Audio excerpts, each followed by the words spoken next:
yo tenía casi 9 años cuando murió mi padre, que murió muy joven, de 33 años, es una de las carreras más brillantes que ha habido en Colombia. Él fue secretario de la presidencia, decán de presidentes cuando tenía 19 años, un hombre que manejaba varios idiomas, era un aficionado enorme también como yo a la historia, y me dejó ciertas normas, ciertos gestos, ciertos mensajes secretos que uno después, pasados los años, va descubriendo de dónde vinieron. Aunque uno pensó de niño, no, yo nunca lo olvido y tengo su imagen muy, muy presente, pero estos mensajes siempre pasan de subconsciente a subconsciente. Decía Marcel Proust que lo más importante, lo único que importa en nuestra vida es lo que nos sucedió entre los 8 y los 12 años. El resto es pura rutina y pura continuar remascando cosas y tratando de mantener esa maravilla de la niñez. Entonces sí, la presencia de mi padre ha sido y es muy importante, y la pérdida muy, muy grave. Lo reemplazó mi madre con una alegría, con un goce de la vida, con una disponibilidad para la vida, que también es una gran lección que he tenido. Y que heredó usted, ¿no? Y que espero haber heredado, no me toca a mí decirlo. Sí.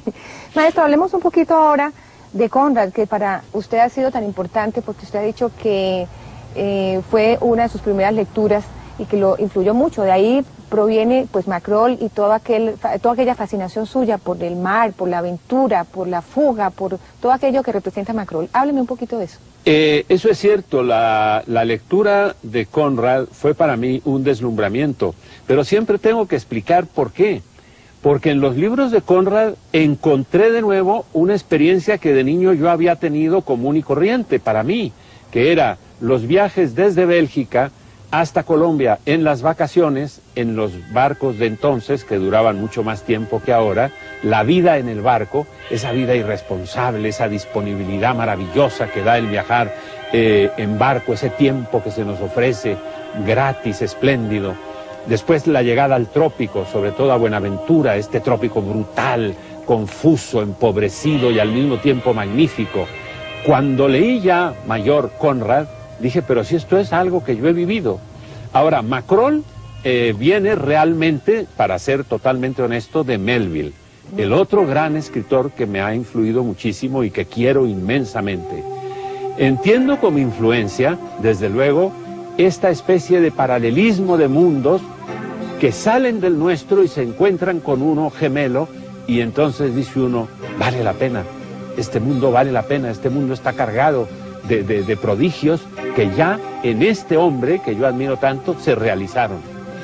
El hombre que narra Moby Dick es un gaviero, y el nombre Macrol, bueno, ya hablaremos de eso si usted quiere más tarde, pero sí, Conrad para mí sigue siendo además una figura extraordinaria. Él era polaco, hablaba y escribía un francés impecable, y se le ocurrió escribir en inglés, que era el idioma que peor hablaba, y que escribía muy bien, pero en una forma muy extraña, pero muy rica en sugerencias y en materia narrativa. Es una sorpresa el estilo de Conrad, en inglés es una maravilla. Y claro, este continuo navegar y este ser un hombre consciente de sus deberes, que cumplía con una rutina profundamente respetuosa de lo que significa dirigir un barco, que es como dirigir la vida o dirigir un país. Él tenía esa noción profundamente respetable. Tengo por él una enorme admiración. Entre 1948, fecha de aparición de su libro La Balanza, y 1953, cuando se publica el volumen Los elementos del desastre, Álvaro Muti se perfila como uno de los representantes más vigorosos y originales de la poesía latinoamericana del medio siglo. Hablemos un poquito ahora, ya más en forma de sus comienzos literariamente. El año 48, tal vez se podría definir muy bien con un título, con uno de sus títulos, Los elementos del desastre, es cuando usted publica El miedo, si no estoy mal, La balanza. Hábleme de esos comienzos, ¿por qué se demoró tanto en publicar? Porque ya tenía como 25 años y Colombia es un país de precocidades. Bueno, no sé qué cuentas está haciendo, Margarita. Sí, tenía 25 años, sí. Es verdad. La primera publicación que hice en mi vida fue, sí, en verdad, un poema que se llama El Miedo, que es un poema que se remite mucho y que recrea mucho ciertas sensaciones de la tierra caliente y particularmente de la finca de Cuello. Me lo publicó Alberto Zalamea, que era todavía más joven que yo, mucho más joven que yo, y que dirigía el suplemento literario del periódico La Razón. Ese fue el primer poema que yo me atreví a publicar en la vida. Sí. Después publiqué La Balanza, que es un libro que publiqué junto con Carlos Patiño. Un poema mío y un poema de Carlos Patiño, un poema mío y otro de Carlos Patiño, iban alternados los poemas. Este es el libro que ha tenido el mayor éxito literario, yo creo que del mundo. Es decir, los éxitos literarios de García Márquez, por ejemplo, a mí me parecen que no se pueden comparar al mío en ese momento. Ese libro se publicó y se distribuyó el 8 de abril de 1948. Al día siguiente estaba agotada la edición. Se quemó. Por incineración, Margarita. Bueno, pero se agotó la edición. Yo 24 horas. Yo no le estoy diciendo que no han leído, pero se agotó la edición. Sí. No quedaron sino un ejemplar que tenía Alejandro Obregón, que es el que tengo yo ahora, que tuvo la gentileza de regalármelo, sí. Uno que guardó mi mamá y algunos pocos que quedan. Sí. Algunos de los poemas allí reunidos en La Balanza, los publiqué luego en Los Elementos del Desastre en 1953, sí. Que fue publicado en una colección muy prestigiosa que me llenó de orgullo el que saliera allí el libro, Poetas de España y América, en la editorial Losada, que dirigía Rafael Alberti. ¿Por qué me demoré tanto en publicar? ¿Por qué me demoré tanto en escribir? No, pero yo creo que por pudor, porque usted había escrito mucho antes. Por una autocrítica terrible. Ahí vamos. Yo había escrito mucho y claro, con los modelos tan cerca y con un sentido de la crítica muy agudo, todo se iba a la canasta de la basura. Por fin, en verdad, quien le debo yo el coraje el valor de haber publicado, es a Casimiro Eiger, mi gran amigo, mi gran formador en el sentido literario y muy personal también de la palabra, que desgraciadamente ya no está con nosotros, el hombre que a nuestra generación orientó con mayor generosidad y con mayor rigor. Entonces fue él el que me dijo un día: Alvarito, deje de estar guardando cosas en los cajones, que esas cosas se pudren y no dejan escribir. Ese es el consejo más sabio y que yo sigo dándole a los jóvenes siempre. No guarden en los cajones nada sirve para nada. O lo queman, como hice yo con la novela sobre Bolívar, o se publica. Sí. Entonces yo empecé a publicar y le debo desde luego a Eduardo Zalamea Borda y a Jorge Zalamea en la revista Crítica, que publicaba entonces. Estos dos primos hermanos fueron mis iniciadores en la función de aparecer ya con los poemas publicados en Colombia.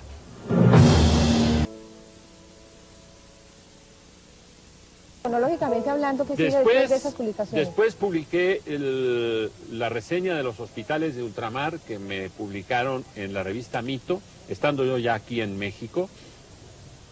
Y aquí publiqué Los Trabajos Perdidos. Y en verdad, mis publicaciones de libros de poesía, de libros de poemas, están muy espaciadas. Mucha gente, muchos periodistas, muchos críticos creen que es por esta especie de dualidad que yo he tenido en la vida, de jamás depender ni vivir de la literatura y de vivir de trabajos totalmente comerciales y prácticos, que me quitaban el tiempo. No es así. Las compañías en las que yo he trabajado siempre me han dejado el tiempo suficiente para escribir todo lo que yo hubiera querido. Se debe en gran parte a este sentido de autocrítica y de vigilancia a la obra ya escrita, que me atormenta mucho. Pero de todas maneras, pues llegué ya a reunir en la Suma de Macrol el Gaviero 6 libros de poesía, que ya de todas maneras me parecen demasiados. Viene luego esa experiencia dolorosa del diario de Lecumberri. ¿Cómo fue ese episodio amargo? Amargo, y yo me imagino que aleccionador de su vida. Bueno, mire, fueron 15 meses. Que parecieron 15 años, claro. Que parecieron 15 años, pero al mismo tiempo, qué curiosa es la memoria, y en eso mi querido Proust, cómo nos ha enseñado.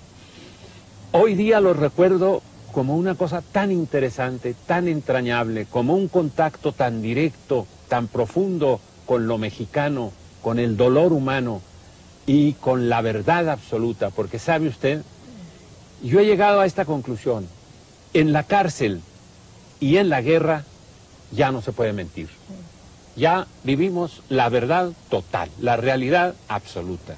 Es inútil ya mentirnos y crearnos castillos en el aire, porque estamos en el fondo del tonel, en el final de la cuerda. Y eso es tan sano y tan necesario, que hoy día lo recuerdo como una gran lección. No la quisiera volver a tener. Desde luego, me imagino. Esto, desde claro, luego, eso sí. es horrible. Pero es al mismo tiempo reveladora del hombre en su más inmediata, brutal y absoluta verdad.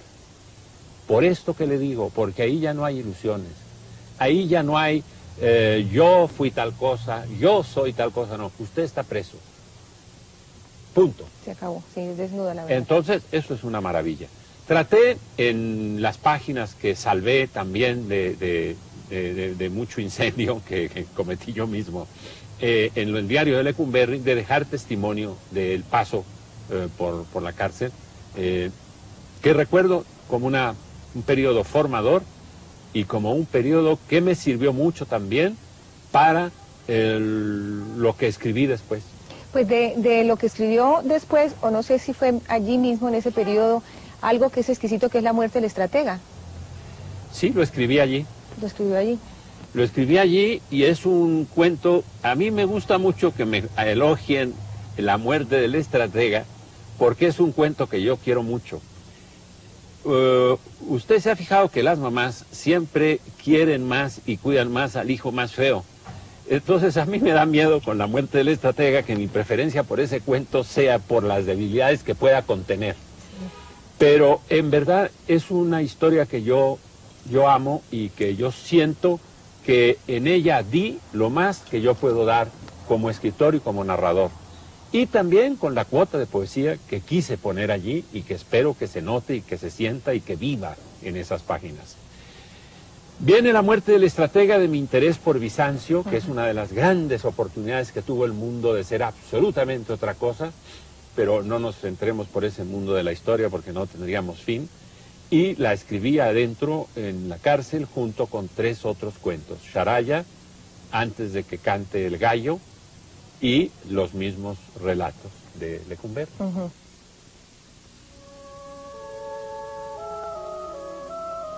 Tras la dramática experiencia que registra Diario de Lecumberri y la publicación del cuento La muerte del estratega, la prosa se convierte en otra de las brillantes alternativas estéticas de Mutis.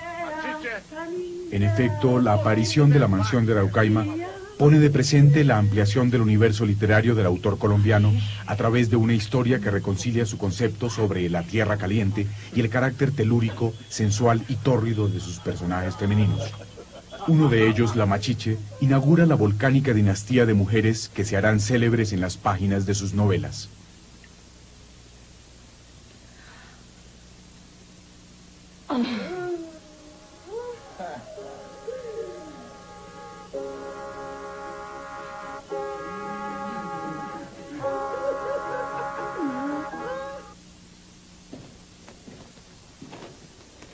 Esta foto, que bien podría ser de La Machiche, ¿por qué no?, o de Flores Teves, 2 personajes femeninos de mis novelas, es el retrato de una modelo de un famoso pintor, Zúñiga, costarricense y escultor de mucha fama en México.